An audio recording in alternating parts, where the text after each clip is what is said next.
Hi friends, नमस्कार। मैं doctor उत्तम, मेरे यूट्यूब चैनल उत्तम में आपका स्वागत है। आज का टॉपिक है रेस्पिरेटरी सिस्टम पार्ट 2 में ट्रैकिया। इसके पहले हम लोग रेस्पिरेटरी सिस्टम पार्ट 1 पढ़ चुके हैं, जिसमें अपर रेस्पिरेटरी ट्रैक्ट के विषय में पढ़े थे। अपर रेस्पिरेटरी ट्रैक्ट में 3 ऑर्गन था, वो सभी 3 ऑर्गन मिलकर के अपर रेस्पिरेटरी ट्रैक्ट बनाया था। पहला था उसमें नोज, दूसरा था फेरिंग्स और तीसरा था लैरिंग्स। ये तीनों अपर रेस्पिरेटरी ट्रैक्ट के नाम से जाने गए थे। रेस्पिरेटरी सिस्टम पार्ट 2 में अगर पढ़ेंगे तो हम लोअर रेस्पिरेटरी ट्रैक्ट के विषय में पढ़ने जा रहे हैं, जिसमें आता है ट्रैकिया, ब्रोंकस, ब्रोंक्यूल्स, लंग्स। तो ये सभी मिलकर के लोअर रेस्पिरेटरी ट्रैक्ट बनाते हैं, जिसमें से फर्स्ट हम लोग ट्रैकिया के विषय में पढ़ेंगे। ट्रैकिया एक कार्टिलेजिनस स्ट्रक्चर है जो ट्यूबुलर होता है। यह कार्टिलेज से बना हुआ एक स्ट्रक्चर है जो ट्यूबुलर होता है, ट्यूब के आकार का होता है, जिससे एयर जो है वह लैरिंग्स के बाद इससे ट्रेवल करते हुए ब्रोंकाई में जाता है, उसके बाद वह एंट्री करता है लंग्स में। तो यह एक कंडक्टिंग जोन है एयर के लिए, जिसको हम लोग इनहेल करते हैं या इंस्पिरेट करते हैं। उसी एयर को यह पैसेज देता है, लैरिंग्स से लेकर के ब्रोंकस तक पहुंचाता है। मीन्स यह लैरिंग्स को ब्रोंकाई से जोड़ता है। यह ट्रैकिया जो है वह लैरिंग्स को ब्रोंकाई से जोड़ता है। It is the link between the larynx and bronchi. यह एक ट्यूबुलर स्ट्रक्चर है, कार्टिलेजिनस स्ट्रक्चर है, मीन्स कार्टिलेज से बना हुआ एक ट्यूबुलर स्ट्रक्चर है जो लैरिंग्स को ट्रैकिया से जोड़ता है। This portion is the larynx. इस पोर्शन को हम लोग लैरिंग्स कहे थे। कल इसके विषय में मीन्स रेस्पिरेटरी सिस्टम पार्ट 1 में लैरिंग्स के विषय में हम लोग पढ़ चुके हैं। लैरिंग्स का जो इंड पोर्शन था वह सिक्स्थ सर्वाइकल वर्टिब्रा के लेवल तक यह एक्सटेंड था। कौन? लैरिंग्स। उसके बाद आता है ये पोर्शन जिसको ट्रैकिया कहते थे। ट्रैकिया जो है नीचे की तरफ यहाँ आकर के, यानी ये जो होता है T4 means thoracic, fourth thoracic vertebra. Trachea का जो एक्सटेंशन होता है कहाँ से कहाँ तक? 6th सर्वाइकल वर्टिब्रा से लेकर के 4th थोरेसिक वर्टिब्रा तक यह फैला होता है ट्रैकिया। ध्यान से सुनिएगा, बहुत ही इंपॉर्टेंट क्वेश्चन है। 6th सर्वाइकल वर्टिब्रा के लेवल से लेकर के 4th थोरेसिक वर्टिब्रा के लेवल तक इसका एक्सटेंशन होता है। ये पोर्शन जो हुआ यहाँ से लेकर इस पोर्शन को हम लोग कहते हैं ट्रैकिया। तो ट्रैकिया का फर्स्ट क्वेश्चन हो गया। क्या नीट में जो आता है क्वेश्चन उसके विषय में बता रहे हैं। फर्स्ट क्वेश्चन हो गया कि यह एक cartilaginous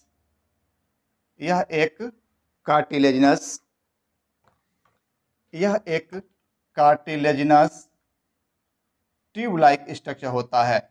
first question of this chapter, it is the cartilaginous tube like structure. Extension में आते हैं। यह दूसरा क्वेश्चन सपोज हो सकता है। उसमें क्या है? 6th सर्वाइकल वर्टिब्रा से लेकर के यह फैला होता है कहाँ तक? 4th थोरेसिक वर्टिब्रा तक। नेक्स्ट क्वेश्चन, पहला क्वेश्चन हुआ यह कार्टिलेजिनस ट्यूब लाइक स्ट्रक्चर है। सेकेंड क्वेश्चन इसका बन सकता है यह 6th सर्वाइकल वर्टिब्रा से लेकर के 4th थोरेसिक वर्टिब्रा तक फैला होता है। ऊपर में यह लैरिंग्स के साथ एक स्ट्रक्चर के द्वारा अटैच होता है। उस स्ट्रक्चर को हम लोग क्रिक्वायर्ड कार्टिलेज कहते हैं। क्रिक्वायर्ड कार्टिलेज, यह भी एक इम्पोर्टेंट क्वेश्चन है नीट एस्पिरेंट्स के लिए। यह ट्रैकिया लैरिंग्स के साथ अटैच होता है एक कार्टिलेज से, जिसे हम लोग क्रिक्वायर्ड कार्टिलेज कहते हैं। Cricoid cartilage attach trachea to the larynx. यह लैरिंग्स जो है और ट्रैकिया एक दूसरे के साथ क्रिक्वायर्ड कार्टिलेज के सहायता से अटैच होते हैं। तो इस पोजीशन को हम लोग कह दिए क्रिक्वायर्ड कार्टिलेज। और जो इसका इन पोजीशन जो होता है, जहां पर यह 2 ब्रोंकाई में डिवाइड होता है, left bronchi and right bronchi, इस पोजीशन को मीन्स इस जगह को हम लोग कहते हैं कैरिना। यह भी एक इम्पोर्टेंट क्वेश्चन है। जिस जगह पर यह 2 भाग में बट गया है, मीन्स 2 ब्रोंकाई में बट गया है, राइट ब्रोंकाई और लेफ्ट ब्रोंकाई, उस जगह को हम लोग कहते हैं करीना। जहाँ पर यह लैरिंग्स के साथ जुड़ा होता है जिस स्ट्रक्चर से, उससे हम लोग कहते हैं क्रिक्वाइड कार्टिलेज। और जिस इस जगह पर यह ट्रैकिया दो भाग में बढ़ जाता है, दो ब्रोंकाई में बढ़ता है, उस जगह का नाम दिए हम लोग करीना। तो इस तरह से लगभग 5 क्वेश्चन यहाँ अभी बहुत ही इंपॉर्टेंट क्वेश्चन हम बताए, जो नीट एस्पिरेंट्स के लिए बहुत ही जरूरी क्वेश्चन था। उसके बाद आते हैं, यह जो एक्सटर्नल स्ट्रक्चर में देखेंगे इसका, तो ट्रैकिया जो है वह बना होता है कार्टिलेज से। इसमें लगभग 16 to 20 कार्टिलेज एक साथ वर्टिकली एक दूसरे पर अटैच होते हैं। ट्रैकिया जो है वह एक कार्टिलेजस स्ट्रक्चर है। यह कार्टिलेज लगभग 16 की 20 की संख्या में वर्टिकली एक दूसरे के ऊपर अरेंज होते हैं। और ये सभी कार्टिलेज जो एक दूसरे के ऊपर अरेंज हैं, इनका एक नाम होता है, यह नाम है हाइलिन कार्टिलेज। इसे कहते हैं हाइलिन कार्टिलेज। बहुत ही इंपॉर्टेंट क्वेश्चन इसमें से निकल के आ रहा है, जो आप आसानी से याद कर सकते हैं। सिर्फ आपको इस लेक्चर को ध्यान से सुनना है और फिगर को देखते रहना है। इसमें से जो एक कार्टिलेज स्ट्रक्चर जो एक दूसरे से वर्टिकली अटैच्ड हैं, वर्टिकली जो है अरेंज है एक दूसरे के ऊपर, ये सभी कार्टिलेज 16 से 20 की संख्या में होते हैं। इन कार्टिलेज को हम लोग हाइलिन कार्टिलेज कहते हैं। यह एक नेक्स्ट क्वेश्चन हुआ। इसके बाद एक और क्वेश्चन इसमें बन सकता है। वह क्वेश्चन क्या है?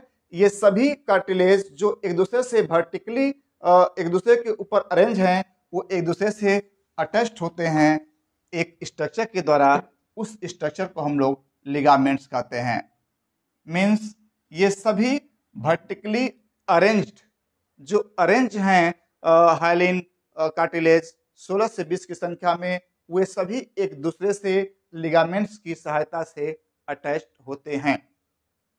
इसके बाद एक और इसमें से क्वेश्चन, यह जो ट्रैकिया का जो कार्टिलेजस स्ट्रक्चर, जो कार्टिलेज है मीन्स हाइलिन कार्टिलेज, एक सपोज एक किसी का स्ट्रक्चर देखेंगे तो यह स्ट्रक्चर कैसा होता है? Horse shoe shaped. बहुत ही इंपॉर्टेंट क्वेश्चन हुआ नीट के लिए। इसका आकार कैसा होता है? Horse shoe shaped. ये कार्टिलेज देखने में हॉर्स शू शेपेड लाइक होते हैं, इसके आकार के होते हैं। अगर हम लोग इंग्लिश के अल्फाबेट लेटर की स्थिति में हम देखेंगे तो यह सी के आकार का होता है। मीन्स इसका एक पोर्शन इनकम्प्लीट होता है और दूसरा पोर्शन यह कंप्लीट पोर्शन होता है। जो इनकम्प्लीट पोर्शन है, इसका एंड जो है एक मसल से जुड़ा होता है, जिसे हम लोग ट्रैकियालिस मसल्स कहते हैं। ट्रैकियालिस मसल कहते हैं। बहुत ही इंपॉर्टेंट क्वेश्चन, ध्यान सुनिएगा। हाइलिन कार्टिलेज जिसकी सहायता से ये ट्रैकिया बना होता है, ये हाइलिन कार्टिलेज का जो स्ट्रक्चर, जो शेप है, वह हॉर्स शू शेपेड होता है। और अगर इंग्लिश के अल्फाबेट के रूप में देखेंगे तो इसका आकार सी शेपेड होता है, सी की तरह होता है। ये सी शेपेड, इसका जो ये लेयर होता है, ये स्ट्रक्चर यहाँ पर इनकम्प्लीट है। दोनों एंड जो होता है एक दूसरे से दूर रहता है। इन दोनों एंड को जोड़ने का काम ट्रैकियालिस मसल्स करता है। ये मसल्स इस ट्रैकिया को थोड़ा सा स्ट्रेच का एबिलिटी देता है, बेंड होने की एबिलिटी देता है, जिस समय हम लोग रेस्पिरेशन करते हैं, इंस्पायर करते हैं एयर को, उस समय हमारे ट्रैकिया में मूवमेंट होता है। उस मूवमेंट को कंट्रोल करने का काम, यानी उस मूवमेंट को देने का काम कौन करता है? ट्रैकियालिस मसल्स। इस ट्रैकिया को एक मूवमेंट देता है, बेंड होने का उसका एक क्वालिटी आती है उसमें, और स्ट्रेच होने की एक क्वालिटी उसमें आती है, due to presence of trachealis muscles. ये हुआ अब आपका एक्सटर्नली इसका स्ट्रक्चर कैसा था। अब आते हैं हम लोग इंटरनली, यानी एनाटॉमिकली स्ट्रक्चर अगर अंदर से देखेंगे तो जो ट्रैकिया होता है, इसका इनर लेयर यह बना होता है सिलिएटेड कॉलुमनर एपिथेलियम से। सिलिएटेड कॉलुमनर एपिथेलियम से बना होता है। यह भी एक बहुत ही इंपॉर्टेंट क्वेश्चन है नीट स्टूडेंट के लिए। आज थोड़ा सा हम क्वेश्चन इसमें बहुत ज़्यादा निकल रहा है, इसीलिए आपको हम बहुत अलग अलग क्वेश्चन वाइज करके इसमें से हम पढ़ा रहे हैं, टॉपिक वाइज। कौन कौन सा क्वेश्चन इसमें से आपके लिए निकलेगा और कौन कौन सा क्वेश्चन बहुत ही इंपॉर्टेंट होगा आपके लिए। तो इसका जो इनर लेयर होता है वह इनर लेयर बना होता है सिलिएटेड कॉलमनर इपिथेलियम से। इन्हीं इपिथेलियम के सेल्स के बीच में कुछ सेल्स पाए जाते हैं जिसे हम लोग गोबलेट सेल्स कहते हैं, जिसे हम लोग गोबलेट सेल्स कहते हैं। ये गोबलेट सेल्स म्यूसिन का सेक्रेशन करते हैं। यह म्यूसिन इसके लेयर को यानी इंटरनल लेयर को, ट्रेकिया के इंटरनल लेयर को लुब्रिकेट करता है, मॉइस्ट करता है, ताकि इसमें अगर कोई भी एयर पार्टिकल जब हम लोग उसको इनहेल करते हैं उसके साथ बहुत सारे डस्ट और बहुत सारे पैथोजेंस आते हैं, मीन्स रोग पैदा करने वाले कुछ उसमें जीवाणु आते हैं जो हमारे ट्रेकिया तक भी पहुंच जाते हैं। तो ये सभी जो जीवाणु जो बैक्टीरिया होते हैं वो बैक्टीरिया या डस्ट जो इसमें ट्रेकिया तक पहुंच गया है वो इसके वाल में आकर के म्यूसिन की सहायता से चिपक जाएगा। और सिलिया, चूंकि ये सिलिएटेड जो स्ट्रक्चर होते हैं इसमें ब्रश लाइक स्ट्रक्चर पाया जाता है जिसे हम लोग सिलिया कहते हैं। ये सिलिया इसे अपवर्ड मूवमेंट में उसको फिर से बाहर निकाल देता है ताकि वो लंग्स के तरफ नीचे न बढ़ पाए और लंग्स में उसका इन्फेक्शन न हो पाए। तो इस तरह से सिलिएटेड जो सेल्स हैं यहाँ सिलिया की मदद से और गोबलेट सेल्स के द्वारा निकले हुए म्यूसिन की सहायता से उन सभी पार्टिकल्स को जो हमारे शरीर के लिए, जो हमारे लंग्स के लिए हार्मफुल हैं, वो डस्ट पार्टिकल्स, उन डस्ट पार्टिकल को यहाँ चिपका करके सिलिया के माध्यम से अपवर्ड मूवमेंट करके उन्हें शरीर इससे ट्रेकिया से बाहर निकाल देते हैं ताकि वो हमारे लंग्स तक न जा पाए। इस प्रोसेस को, जिस प्रोसेस के द्वारा यह जो डस्ट पार्टिकल्स हैं वो ट्रेकिया से बाहर निकाले गए उसे हम लोग कहते हैं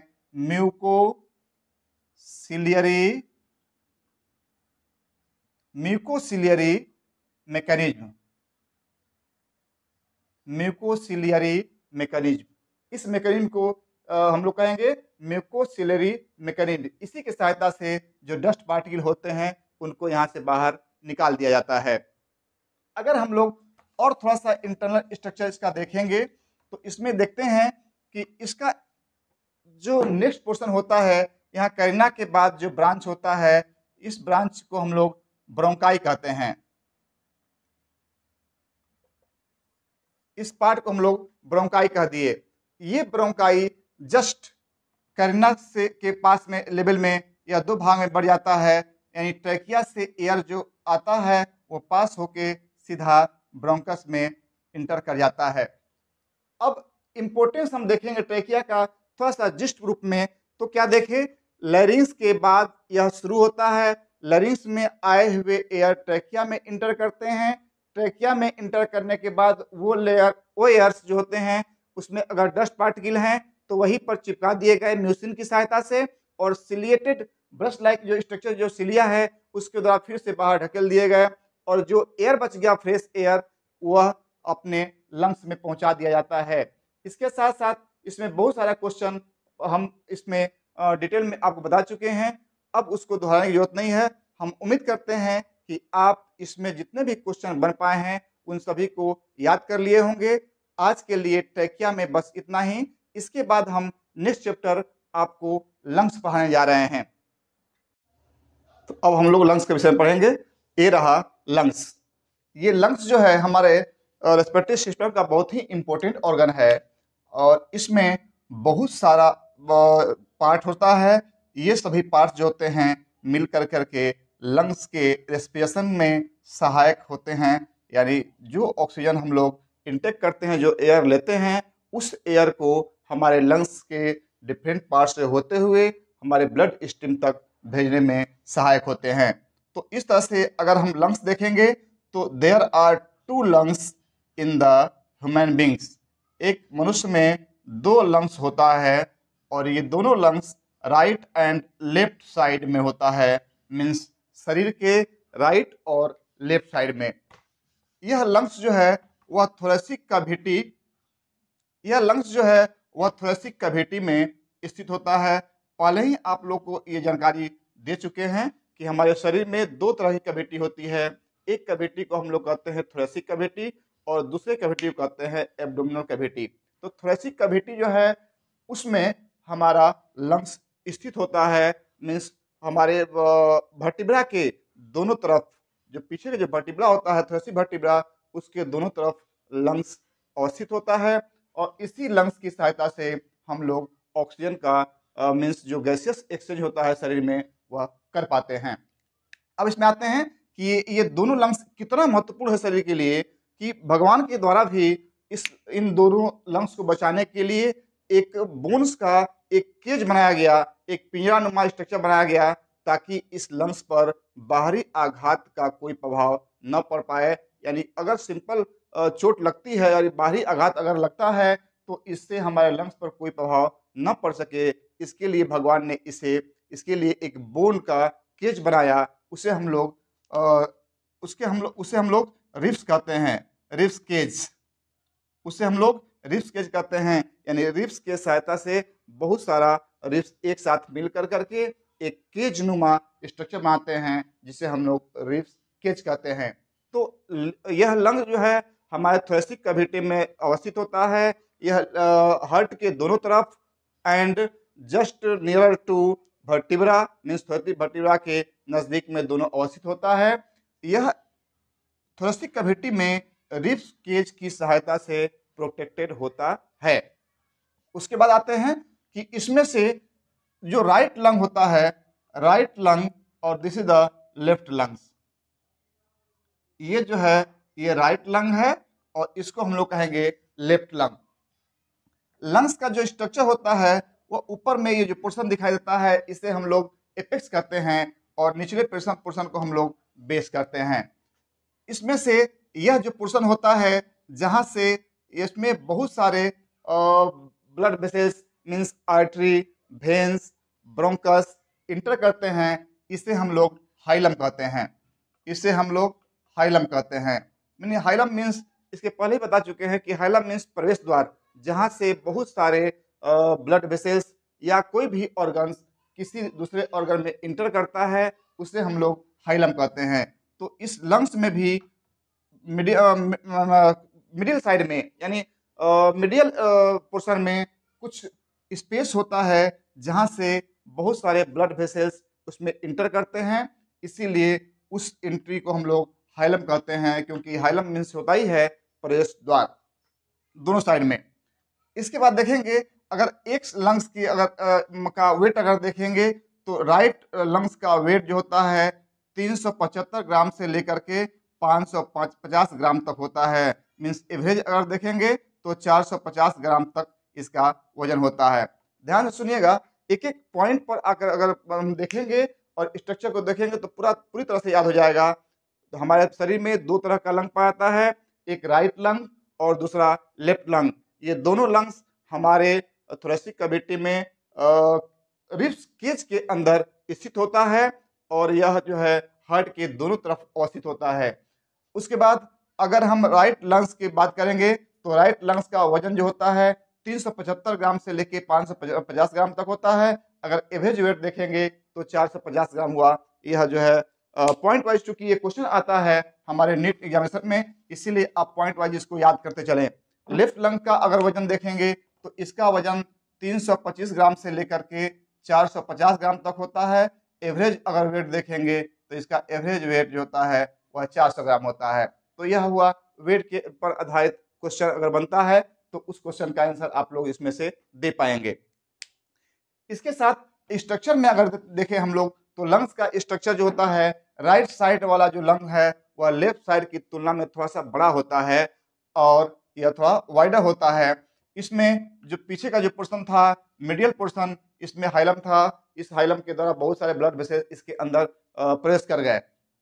उसी तरह से यहाँ लेफ्ट लंग में भी हाइलम होता है। इसी हाइलम की सहायता से जो ब्लड वेसल्स होते हैं वो उसमें इंटर कर जाते हैं और जो ब्रोंकस होते हैं वो उसमें इंटर करते हैं। इसका निचला पोर्शन जो होता है यह बेस कहलाता है। इस बेस के पास में जो होता है, इसका बेस लगभग यह कनकेव आकार का होता है, मीन्स थोड़ा सा धसा हुआ होता है। नीचे का पोर्शन यह डायफ्राम पर अवस्थित होता है। डायफ्राम चूंकि एक कन्वेक्स स्ट्रक्चर है, कन्वेक्स मसल्स है जो इसके साइज को निर्धारण करने में सहायक होता है। मीन्स अगर हम लोग रेस्पिरेशन लेते हैं यानी एयर को हम लोग जब इनहेल करते हैं तो वह एयर के लेने के बाद लंग्स का जो साइज जो होता है थोड़ा सा बढ़ता है, जिससे यह जो डायफ्रागमेटिक मसल्स है, यह मसल थोड़ा सा नीचे आती है। तो इस आधार पर हम लोग देखेंगे तो यह डायफ्रागमेटिक मसल्स जो होती हैं, ये मसल्स इसके स्ट्रेचिंग में बहुत ही सहायक होती है।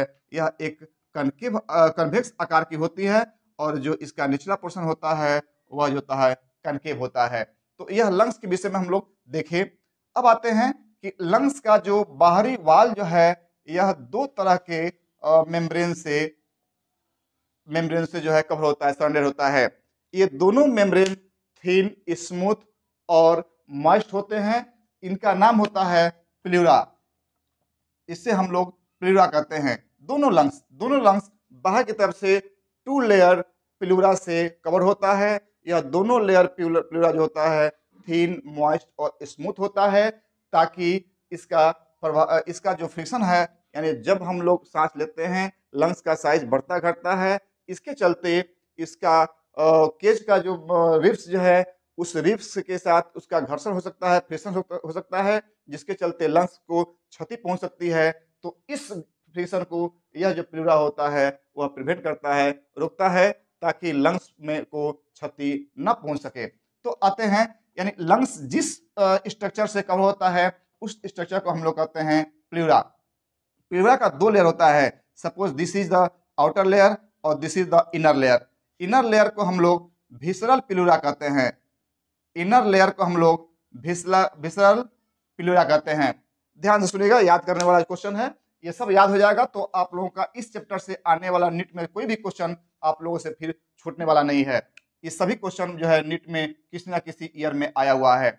दोनों लंग्स जो है बाहर की तरफ से प्लूरा के द्वारा कवर होता है। प्लूरा का 2 लेयर होता है। एक अंदर वाले लेयर को हम लोग विसरल प्लूरा कहते हैं और बाहर वाले लेयर को हम लोग पेराइटल प्लूरा कहते हैं। पेराइटल प्लूरा कहते हैं।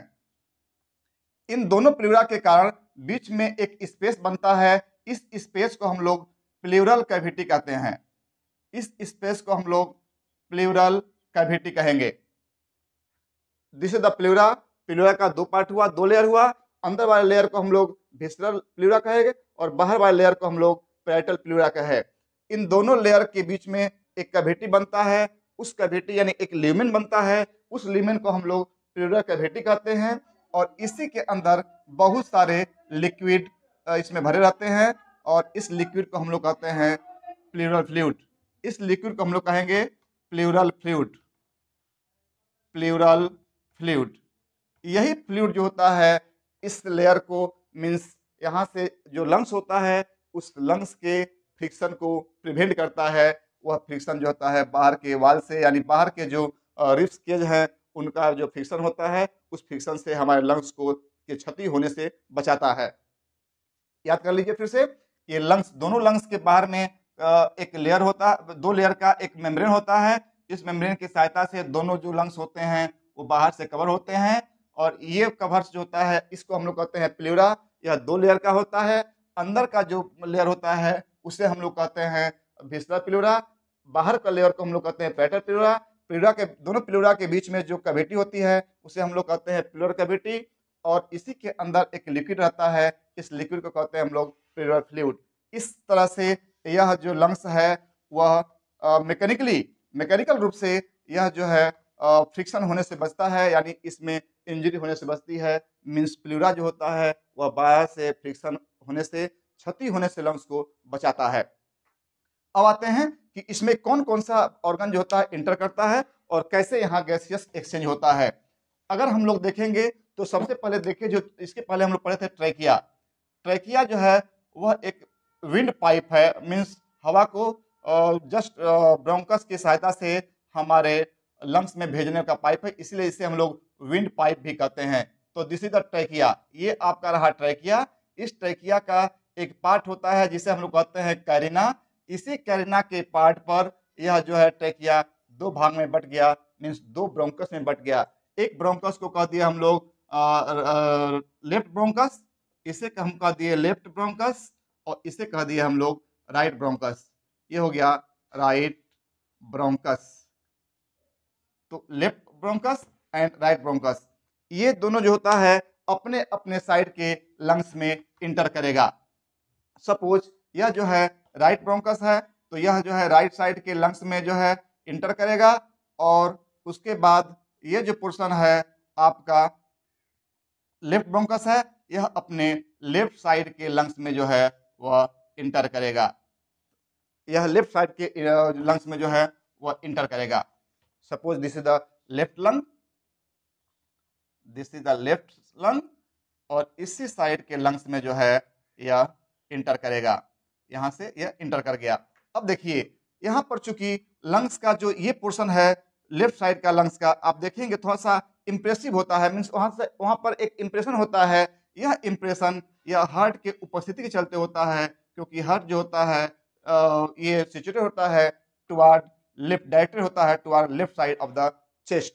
तो यहाँ पर जो लेफ्ट लंग में एक इंप्रेशन होता है, इस इंप्रेशन को हम लोग कार्डियक नोच कहते हैं, जो नोच हार्ट के उपस्थिति के कारण बना होता है। यहाँ पर हार्ट उपस्थित होता है, इसीलिए यहाँ पर एक नोच बन जाता है, जिसे हम लोग कार्डियक नोच कहते हैं। अब आते हैं कि यहाँ से जो लंग्स में ब्रोंकस इंटर किया, यह ब्रोंकस इंटर करने के बाद इसमें बहुत सारे ब्रांच में टूट जाता है। उसके पहले एक और स्ट्रक्चर बताएंगे कि जिस तरह से यहाँ प्लूरा का जो दो लेयर था, एक था विस्रल प्लूरा, दूसरा था पैरेटल प्लूरा। तो अंदर वाला जो विस्रल प्लूरा है वह अंदर में जो है एंट्री मारता है, मीन्स यह प्रोजेक्टेड होता है। यह अंदर में प्रोजेक्ट होकर करके यह राइट लंग को तीन भागों में बांटता है, मीन्स 3 लोब में बांटता है। तो राइट जो लंग्स होता है वह 3 लोब का होता है, और लेफ्ट लंग्स जो होता है वह 2 लोब का होता है, या 2 लोब से ही बना होता है लेफ्ट लंग। फिर देखिए राइट लंग्स जो होता है वह 3 लोब का बना होता है, और लेफ्ट लंग जो होता है वह 2 लोब का बना होता है। मीन्स राइट लंग्स में 3 लोब होते हैं, और लेफ्ट लंग्स में 2 लोब होता है। इसमें से राइट लंग्स में देखेंगे तो अभी क्या बताया हम, विस्रल प्लूरा जो अंदर की तरफ का जो प्लूरा है, प्लूरल मेम्ब्रेन था, वह प्लूरल मेम्ब्रेन वह क्या हुआ, इंसर्टेड हो गया, एक्सटेंड कर गया, और यह जो है लंग्स को 2 भागों में बांट दिया।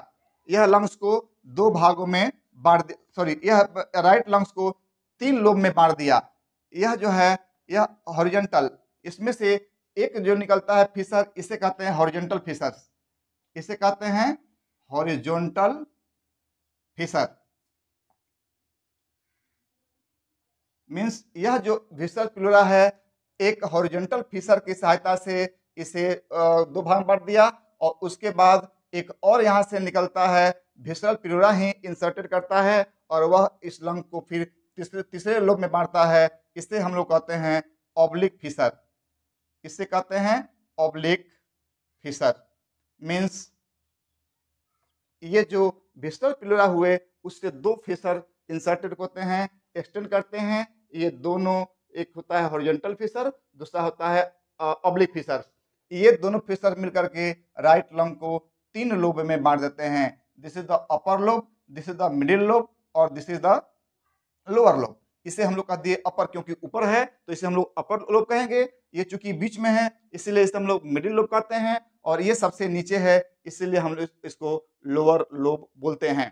अब इधर आते हैं लेफ्ट साइड में, तो लेफ्ट लंग में जो होता है वहां पर भी विस्रल प्लूरा जो होता है सिर्फ एक ही फिशर जो है इंसर्ट करता है, यानी एक्सटेंड करता है, प्रोजेक्ट करता है। इस फिशर को हम लोग कहते हैं ऑब्लिक फिशर, क्योंकि यह ऑब्लिक है, ऑब्लिकली दिखाई दे रहा है, ऑब्लिक फिशर। ये ऑब्लिक फिशर जो होता है यह लेफ्ट लंग को 2 भागों में बांटता है। अपर को कहते हैं हम लोग अपर लोब, और लोअर को कहते हैं हम लोग लोअर लोब। मीन्स राइट जो लंग्स होता है वह 3 लोब का होता है, और लेफ्ट लंग जो होता है वह 2 लोब का होता है।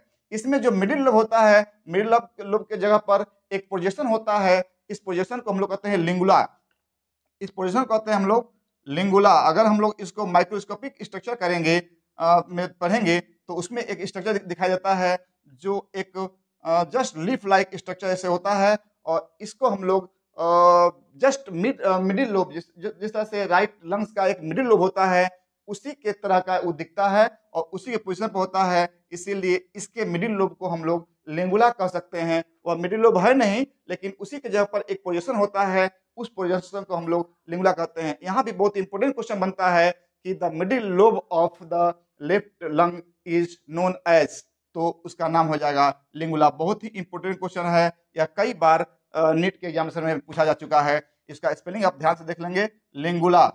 लिंगुला is the middle lobe, represented as the middle lobe in the left lung. तो ये अब उम्मीद करते हैं कि आपको लंग्स का पूरा स्ट्रक्चर याद हो गया होगा। लंग्स का जो विसरल पोर्शन है, यानी विसरल प्लूरा जो होता है, वह दो तरह का फिशर बनाता है। राइट लंग्स में एक होता है हॉरिजॉन्टल फिशर और एक होता है ऑब्लिक फिशर। इन दोनों फिशर की सहायता से यह विसरल प्लूरा हमारे राइट लंग्स को 3 लोब में डिवाइड करता है। लेफ्ट लंग्स में आएंगे तो वहां देखेंगे विसरल प्लूरा एक ऑब्लिक फिशर जो है प्रोजेक्ट करता है। इसकी सहायता से यह लेफ्ट लंग को 2 लोब में विभाजित कर देता है। इस तरह से हम लोग देख लिए कि लंग्स कैसा है और इसमें कितने लोब्स होते हैं। ये पूरा लंग जो होता है वह पैरेन्काइमा का बना होता है और इस पैरेन्काइमा में गैसियस एक्सचेंज अब कैसे होता है उसके विषय में हम लोग देखेंगे। थोड़ा सा इसको हम लोग और एक्सटेंड करेंगे। ये रहा हम लोगों का राइट ब्रोंकस और ये रहा हम लोग का left bronchus. This is the right bronchus, this is the right bronchus, sorry right lungs, और this is the left lung, this is the left lungs. Right lungs में राइट ब्रोंकस इंटर करता है और लेफ्ट लोब लंग्स में जो होता है वो लेफ्ट ब्रोंकस जो है वह इंटर करता है। तो इस तरह से ब्रोंकस हमारे लंग्स में एंट्री कर दिया। ये यहाँ पर आने के बाद यह ब्रोंकस जो होता है फिर से प्राइमरी, सेकेंडरी और टर्शियरी ब्रोंकस में यह डिवाइड होता है। यह हो गया bronchus first primary, second tertiary, second primary के बाद होता है सेकेंडरी और थर्ड होता है टर्शियरी। टर्शियरी तो इस तरह से जो ब्रोंकस था, मेन ब्रोंकस, वह प्राइमरी, सेकेंडरी और टर्शियरी ब्रोंकस में विभाजित हो जाता है। इसमें घुसने के बाद यहाँ आने के बाद यह जो है यहाँ पर था एक अपर लोब, यहाँ पर था मिडिल लोब और ये था इनर लोब, लोअर लोब। इसमें आने के बाद यह जो होता है फिर से बहुत सारे ब्रांच में टूट जाता है। यही जो था आपको बताया कि यह जो है आपका प्राइमरी, यह हो गया सेकेंडरी और इसके बाद ये जो डिवाइड होता है वो होता है टर्शियरी। तो इस तरह से प्राइमरी, सेकेंडरी और टर्शियरी ब्रोंकस में टूट जाता है। ये ब्रोंकस यहाँ आने के बाद फिर से ब्रोंक्यूल्स में टूटेंगे, फिर से ब्रोंक्यूल्स में टूटेंगे। ब्रोंक्यूल जो होता है इनसे भी थोड़ा फाइन स्ट्रक्चर है। यह ब्रोंक्यूल फिर ये जो ब्रोंकस हैं ये फिर से ब्रोंक्यूल्स में टूटेंगे। ब्रोंक्यूल्स का भी 3 पार्ट है, pre terminal bronchus, sorry bronchioles, second terminal bronchioles और थर्ड रेस्पिरेटरी ब्रोंक्यूल्स। जिस तरह से ब्रोंकस का 3 पार्ट था, प्राइमरी ब्रोंकस, सेकेंडरी ब्रोंकस और टर्शियरी ब्रोंकस, उसी तरह से हम लोग ब्रोंक्यूल्स देखेंगे। यानी जो ब्रोंकस होता है उसका जो ब्रांच होता है उसे हम लोग ब्रोंक्यूल्स बोलते हैं, उसे हम लोग क्या बोलते हैं, ब्रोंक्यूल्स। ये ब्रोंक्यूल्स जो होते हैं वह फिर 3 तरह के होते हैं, pre terminal, pre terminal, second जो होता है वह होता है टर्मिनल और थर्ड जो होता है इसे कहते हैं रेस्पिरेटरी ब्रोंक्यूल्स, रेस्पिरेटरी ब्रोंक्यूल्स। इस तरह से ब्रोंकस जो है वह ब्रोंक्यूल्स में टूट गए। ब्रोंक्यूल्स 3 टाइप का होता है, pre terminal bronchioles, terminal bronchioles और रेस्पिरेटरी ब्रोंक्यूल्स। इसके बाद ये ब्रोंक्यूल्स फिर से अल्वियोलर डक्ट में टूटते हैं, अल्वियोलर डक्ट अल्वियोलर सैक में टूटते हैं और अल्वियोलर सैक जो होते हैं वे अल्वियोलाई में टूटते हैं। अब देखेंगे कि ये ब्रोंकस, ब्रोंक्यूल्स और अल्वियोलर सैक का स्ट्रक्चर कैसा होता है। तो इसमें से अगर हम लोग ब्रोंकस का स्ट्रक्चर देखेंगे तो suppose this is the bronchus. Bronchus का जो इनर लेयर होता है, ब्रोंकस से लेकर ब्रोंक्यूल्स तक जो इनर लेयर होता है वह pseudo stratified ciliated columnar epithelial से लाइंड होता है। मीन ब्रोंकस से लेकर के ब्रोंक्यूल्स तक यानी ब्रोंकस से लेकर के ब्रोंकस का जो डिवीजन है ब्रोंक्यूल्स में, वहां तक जो है वह पूरा जो स्ट्रक्चर होता है अंदर से लाइन होता है सीडो स्ट्रेटिफाइड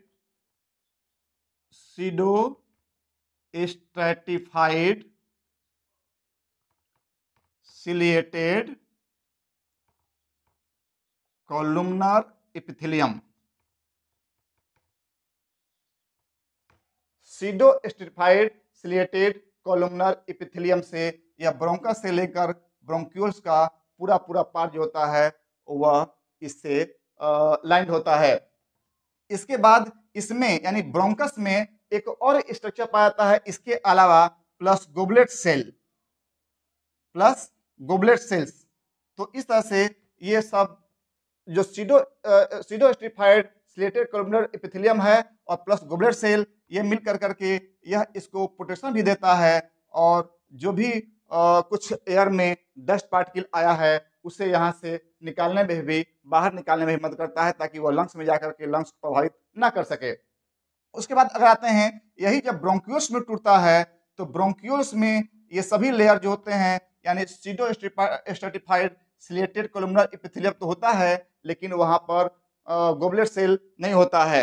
वहां पर गोबलेट सेल की जगह पर एक दूसरा सेल पाया जाता है जिसे हम लोग क्लेरा कहते हैं।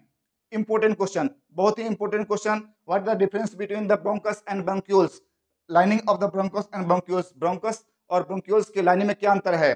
तो ब्रोंकस और ब्रोंक्यूल्स में दोनों में pseudo stratified ciliated columnar epithelium पाया जाता है, दोनों में, ब्रोंकस में भी और ब्रोंक्यूल्स में भी। लेकिन ब्रोंकस में इसके साथ साथ गोबलेट सेल पाया जाता है, लेकिन ब्रोंक्यूल्स में इसके साथ गोबलेट सेल ना पा करके क्लेरा पाया जाता है। यह भी एक प्रकार का सेल है। यह सेल इस ब्रोंक्यूल्स में किस चीज को सेक्रेट करता है? तो यह सेक्रेट करता है एक प्रोटीन को जो कि लाइसोजाइम होता है, लाइसोजाइम्स होता है, और इम्यूनोग्लोबिन को प्रोड्यूस करता है, इम्यूनोग्लोबिन। इसको थोड़ा सा और क्लियर स्पष्ट रूप से देखेंगे तो इसमें जो क्लेरा सेल्स होता है, यह क्लेरा सेल्स लाइसोजाइम को प्रोड्यूस करता है और साथ साथ इम्यूनोग्लोबिन। यह एक प्रकार का प्रोटीन का स्ट्रक्चर होता है, लाइसोजाइम और इम्यूनोग्लोबिन, जो क्लेरा सेल्स के द्वारा सेक्रेट किया जाता है। यह क्लेरा सेल्स के द्वारा सेक्रेट किया गया लाइसोजाइम और इम्यूनोग्लोबिन जो होते हैं क्या करते हैं कि बाय चांस यहाँ से भी अगर कुछ डस्ट पार्टिकल्स और बैक्टीरिया जो लंग्स में घुसने की कोशिश कर रहे हैं वो आकर करके इस क्लेरा के द्वारा सेक्रेट किए गए लाइसोजाइम और इम्यूनोग्लोबिन के द्वारा मार दिए जाते हैं ताकि वो हमारे लंग्स को हार्मफुल इफेक्ट न डाल पाए, यानी हमारे लंग्स में इन्फेक्शन न फैला पाए। इस तरह से भगवान के द्वारा बहुत ही ज्यादा प्रोटेक्शन दिया गया है। आपको पहले पता है कि पीड़ा का एक छत्र दे दिया गया ताकि फ्रिक्शन ना लगे। उसके पहले जो है रिब्स केज बना दिया गया ताकि बाहरी आघात ना पहुंचे।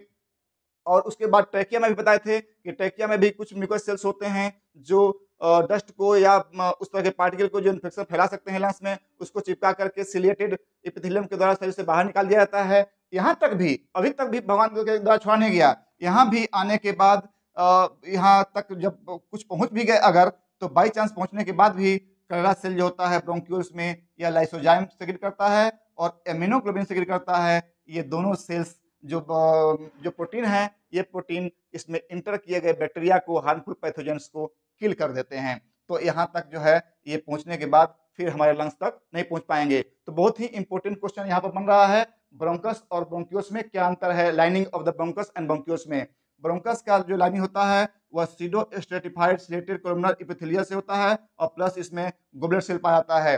लेकिन जो ब्रोंक्यूल्स होते हैं, ये ब्रोंक्यूल्स का जो लाइनिंग होता है उसमें pseudo stratified ciliated columnar epithelium तो होता ही है, साथ साथ में एक और सेल पाया जाता है जिसे हम लोग क्लेरा सेल कहते हैं। इसके द्वारा लाइसोजाइम और इम्यूनोग्लोबिन का प्रोटीन का एक स्ट्रक्चर सेक्रेट किया जाता है और यह लाइसोजाइम और इम्यूनोग्लोबिन इस एयर में प्रेजेंट पैथोजेंस को वो मार देते हैं, किल कर देते हैं ताकि हमारे लंग्स में हार्मफुल इफेक्ट ना पड़ सके। अब इसके बाद हम लोग आते हैं अल्वेओलर सैक में। तो ब्रोंक्यूल्स के बाद जो अल्वेओलर सैक है वह, उसमें भी जो सेल्स होते हैं यहाँ पर देखेंगे तो उसमें भी एक एपिथेलियल सेल्स होता है, एंडोथेलियम के रूप में होता है और उसमें चूंकि अल्वोलाई में ये क्लेरा या गोबलेट सेल तो नहीं होता है, लेकिन उसमें एक प्रकार का सेल होता है जो उसके सर्फेक्टेंट को बढ़ा देता है। मीन्स सर्फेक्टेंट पाया जाता है अल्वोलाई में, लेकिन ब्रोंक्यूल्स में सर्फेक्टेंट नहीं पाया जाता है। ये भी बहुत इंपॉर्टेंट क्वेश्चन होता है कि वेयर सर्फेक्टेंट इज फाउंड, तो इसका आंसर होगा इन द अल्वोलाई ऑफ लंग्स। केवल लंग्स के अल्वोलाई में ही सर्फेक्टेंट पाए जाते हैं और ब्रोंकस, ब्रोंक्यूल्स या किसी अदर पार्ट में ये सर्फेक्टेंट नहीं पाए जाते हैं। Surfactant is only found in the alveoli. अब आते हैं कि सर्फेक्टेंट होते क्या हैं। तो सर्फेक्टेंट जो होता है वह लंग्स के एक्सपेंशन में सहायक होता है। मीन्स जब हम लोग एयर लेते हैं तो लंग्स का साइज बढ़ता है, घटता है, उस साइज को मेंटेन करने का काम हमारे लंग्स के अल्वोलाई में पाया जाने वाला सर्फेक्टेंट ही करता है। वह जो है हमारे लंग्स के साइज को एयर के अनुसार, एयर जितना हम लोग लेते हैं, फील करते हैं, उसके अनुसार जो होता है लंग्स के साइज को बढ़ाता घटाता है। तो अब आते हैं कि दिस इज द ब्रोंक्यूल्स। बहुत सारे ब्रोंक्यूल्स जो होते हैं वो बहुत सारे पार्ट में टूट गए, प्री टर्मिनल, टर्मिनल और रेस्पिरेटरी। उसके साथ साथ अब आते हैं तो ब्रोंक्यूल्स के बाद जो होते हैं अल्वेओलर सैक बनते हैं, अल्वेओलर डक्ट बनते हैं, और उसके बाद अल्वेओलर सैक बनते हैं। उसके बाद अल्वोलाई बन जाता है। तो suppose this is the alveolar duct. Alveolar duct जो होता है फिर अल्वेओलर जो होता है सैक में चेंज होता है, और ये सैक जो है बहुत सारे अल्वेओलाई में बदल जाता है। This is the alveolar sac and this is the alveoli of the lungs. इस तरह से यह अल्वेओलर सैक से होते हुए यह अल्वेओलाई बन गया। ठीक, तो इस तरह से हम देखिए ये सभी लंग्स के अंदर स्ट्रक्चर है। ब्रोंकस, ब्रोंक्यूल्स, उसके बाद आता है फिर अल्वेओलर डक्ट, अल्वेओलर सैक, और ये जो है अल्वेओलाई। अल्वेओलाई जो है यहीं पर जो है गैसियस एक्सचेंज होता है पैरेन्काइमा से, हमारे लंग्स के पैरेन्काइमा से। लंग्स में जो कुछ ब्लड वेसल्स आए थे उसमें pulmonary artery, pulmonary vein, pulmonary artery जो होता है हमारे हार्ट से डीऑक्सीजनेटेड ब्लड को लेकर के हमारे लंग्स को पहुंचाता है, और लंग्स में यह ब्लड ऑक्सीजनेटेड होकर के फिर पल्मोनरी वेन के द्वारा वह हार्ट को पहुंचाया जाता है। हमारे लंग्स को भी कुछ ब्लड की सप्लाई की जरूरत होती है ताकि वो भी एनर्जी के लिए जो काम करते हैं उसके लिए एनर्जी चाहिए। उस एनर्जी के लिए ब्रोंकियल आर्टरी के द्वारा, ब्रोंकियल आर्टरी के द्वारा इसको जो है यानी हमारे लंग्स को ऑक्सीजनेटेड ब्लड सप्लाई किया जाता है, और ब्रोंकियल वेन्स के द्वारा उस ब्लड को, ब्रोंकियल वेन्स के द्वारा उस ब्लड को फिर दूसरे जगह पर ट्रांसफर कर दिया जाता है। तो इस तरह से अब देखते हैं कि हमारे लंग्स में आए हुए एयर का किस तरह से गैसियस एक्सचेंज होता है। This is the alveoli. Alveoli के पास में बहुत सारे फिर कैपिलरीज बन जाते हैं। This is capillaries. मीन्स जैसे ही हमारा पल्मोनरी आर्टरी, ध्यान से देखिएगा, एकदम याद होने वाला चीज है। अगर याद कर लेंगे तो फिर आपको इस चैप्टर से आया हुआ एक भी क्वेश्चन छूटने वाला नहीं है। ये समझने का चैप्टर है, पूरा समझने का चैप्टर है। अगर अच्छी तरह से समझ गए तो इस स्ट्रक्चर के द्वारा, तो फिर आपको एक भी क्वेश्चन नेट में जो भी आएगा, आप या तो अपने से बना के कोई प्रिंसिपल या कोई भी प्रोफेसर दे सकता है, तो वो अंडरस्टैंडिंग वाला जो क्वेश्चन होगा उसको भी आप अच्छी तरह से बना पाएंगे, क्योंकि हर क्वेश्चन जो होता है बुक में मेंशन करना संभव नहीं होता है। वो सभी क्वेश्चन जो है लेक्चर में सुने गए अपने जो बात होती है उससे वो निकल के आता है। अब देखें, दिस इज द अल्वेओलाई, और यह जो होता है आपका पल्मोनरी आर्टरी है। पल्मोनरी आर्टरी हमारे हार्ट से डीऑक्सीजनेटेड ब्लड को, means carbon dioxide rich blood को वह लेकर के हमारे लंग्स में आया। आर्टरी जो है वह आर्टेरियोल में टूट गया, उसके बाद फिर जो है वह कैपिलरी में टूट जाएगा। तो सपोज ये जो है ये कैपिलरीज है, ये जो है आपका कैपिलरीज है। ये जो आर्टरी, जो कैपिलरीज हुआ पल्मोनरी आर्टरी का, इस कैपिलरीज में क्या है, डीऑक्सीजनेटेड ब्लड। ध्यान सुनिएगा, कार्बन डाइऑक्साइड रिच ब्लड इसमें पाया जाता है। उसके बाद इसमें हमारे अल्वेओलाई में क्या है, तो यहाँ पर O2 है, ऑक्सीजन आया हुआ है, और इसमें क्या है, कार्बन डाइऑक्साइड है। इस ब्लड में जो पल्मोनरी आर्टरी के द्वारा जो ब्लड लंग्स में आया है, इस लंग्स में इस कैपिलरीज में कार्बन डाइऑक्साइड रिच ब्लड है, और हमारे अल्वेओलाई तक ऑक्सीजन पहुंच गया है ब्रीदिंग के द्वारा। अब देखेंगे कि इस कैपिलरीज में एक लेयर होता है जिसे हम लोग एंडोथेलियम लेयर कहते हैं। क्या कहते हैं? Endothelium. Endothelium, endothelium of the capillary. और अल्वुलाई का जो यहाँ पर एक लेयर बना, इसे कहेंगे हम लोग बेसमेंट मेम्ब्रेन। यहाँ पर एक बेसमेंट मेम्ब्रेन बन गया, नॉन सिलिएटेड बेसमेंट मेम्ब्रेन बना यहाँ पर। इस बेसमेंट मेम्ब्रेन की सहायता से यहाँ जो होता है अब गैसियस एक्सचेंज होगा। यहाँ का कार्बन डाइऑक्साइड हमारे अल्वुलाई में पहुंच जाएगा और इस अल्वुलाई का ऑक्सीजन जो होता है वह हमारे कैपिलरीज में इंटर कर जाएगा। बहुत ही इंपॉर्टेंट टॉपिक पा रहे हैं। आप देखेंगे इस अल्वुलाई में प्रेजेंट जो ऑक्सीजन है वह ऑक्सीजन हमारे कैपिलरीज में आ गया और यहाँ से ये जो कार्बन डाइऑक्साइड जो था वह हमारे अल्वुलाई में पहुंच गया। अब यहाँ से देखेंगे कि ये जो गैसियस एक्सचेंज है वो गैसियस एक्सचेंज होने के बाद यह कार्बन डाइऑक्साइड जो है इसमें पहुंच गया था और ऑक्सीजन जो है इसमें पहुंच गया है। अब यहाँ जो ब्लड अब पाया जाएगा, ये ब्लड जो होगा वह ऑक्सीजन रिच ब्लड होगा और यह यहाँ पर पल्मोनरी आर्टरी था, यहाँ पर ये पल्मोनरी वेन बन जाएगा, पल्मोनरी वेन। और ये वेन जो है इस तरह के ऑक्सीजन रिच ब्लड को लेकर करके फिर हमारे हार्ट को पहुंचाता है और वो ऑक्सीजनेटेड ब्लड फिर हार्ट के द्वारा हमारे बॉडी के डिफरेंट पार्ट को पहुंचा दिया जाता है।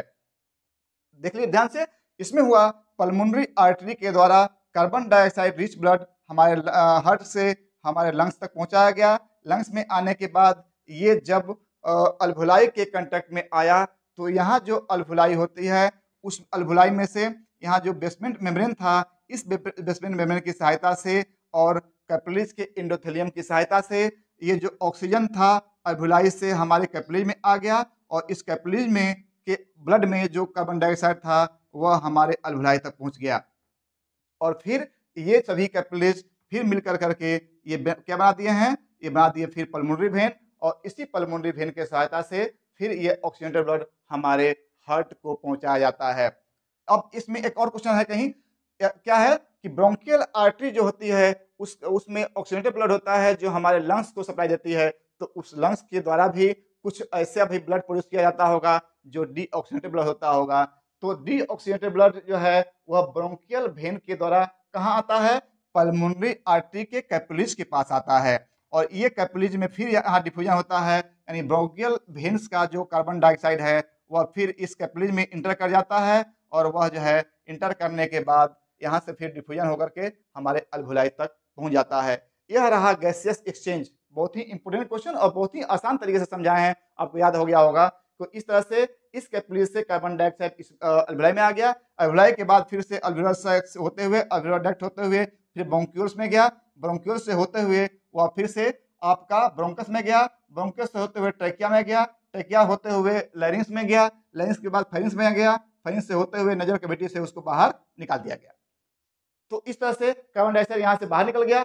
उसी वे में फिर से ऑक्सीजन जो होता है वहां से आता है नेजल कैविटी में, नेजल कैविटी के बाद आता है फेरिंक्स में, फेरिंक्स के बाद आता है लैरिंक्स में, लैरिंक्स के बाद आता है ट्रैकिया में, ट्रैकिया के बाद आता है आपका ब्रोंकस में, ब्रोंकस के बाद आता है ब्रोंक्यूल्स में, ब्रोंक्यूल्स के बाद आता है अल्वेओलर डक्ट में, अल्वेओलर डक्ट के बाद आता है अल्वेओलर सैक में, उसके बाद आता है लास्टली अल्वुलाई में। तो इस तरह से ये जो है कंप्लीट आपको एक गैसियस एक्सचेंज कैसे होता है हमारे शरीर में इसके विषय में बताए हैं। एक थोड़ा सा अब आपको एक फिगर बताएंगे बना करके, उसमें दिखाएंगे कैसे कहाँ से कैसे कैसे वो जो है ऑक्सीजन हमारा हमारे शरीर में आया।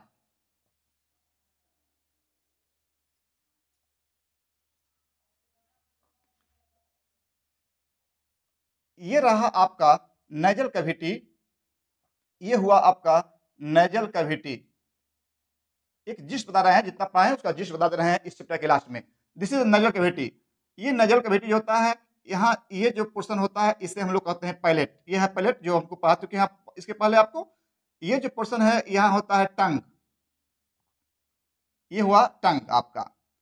उसके बाद ये होता है आपका नेजल कैविटी। नेजल कैविटी के बाद ये जो पोर्शन था इसे हम लोग कह दिए थे फेरिंग्स। इसके बाद यहाँ जो पोर्शन था उसके बाद यहाँ से एक पोर्शन आया था जिसे हम लोग कह दिए थे लैरिंग्स। और इसके बाद ये जो पोर्शन था इसे हम लोग कह दिए ट्रैकिया। और इसके बाद ट्रेकिया जो होता है 2 भाग में मर जाता है, यह चला जाता है ब्रोंकस में और उसके बाद आता है यहाँ पर लंग्स। ध्यान से देखिए, बहुत ही इंपॉर्टेंट और बहुत ही आसान तरीका समझने का। तो इस तरह से हम नॉस्ट्रिल से हम ऑक्सीजन को लिए, यहाँ से ऑक्सीजन ट्रेवल कर रहा है, ट्रेवल करके नेजल कैविटी में आया, नेजल कैविटी से होते हुए यह फेरिंग्स के पोर्शन में आया, फेरिंग्स के साथ-साथ यह होते हुए यहाँ पर यह नेजोफेरिंग्स था, यहाँ पर ओरोफेरिंग्स है और यहाँ पर जो है यह लैरिंगोफेरिंग्स है। फिर ये फेरिंग्स से होते हुए यह कहाँ आया, हमारे लैरिंग्स में एंटर किया। This is the larynx. यहाँ यह जो है लैरिंग्स में एंटर किया। लैरिंग्स में एंटर करने के बाद फिर यह ट्रेकिया में आया। ट्रेकिया के बाद यह जो है कहाँ पर पहुँच गया, यहाँ पर जो है ब्रोंकस में पहुँच गया। ब्रोंकस में पहुँचने के बाद फिर ब्रोंक्यूल्स, उसके बाद अल्वियोलर डक्ट, अल्वियोलर सैक और अल्वियोलाई तक पहुँच गया और वहाँ पर गैसियस एक्सचेंज हो गया। कितना आसान चीज़ है, जिसे आप लोग अच्छी तरह से याद कर लिए होंगे। उम्मीद करते हैं कि ये वीडियो आपको बहुत पसंद आया होगा। अब अगले वीडियो में हम आपको अगला चैप्टर या अगला टॉपिक का विस्तृत रूप से जानकारी देंगे। तब तक के लिए धन्यवाद। अगर ये वीडियो आपको पसंद आया होगा तो इसे लाइक करें, सब्सक्राइब करें, शेयर करें तथा कमेंट करना ना भूलें।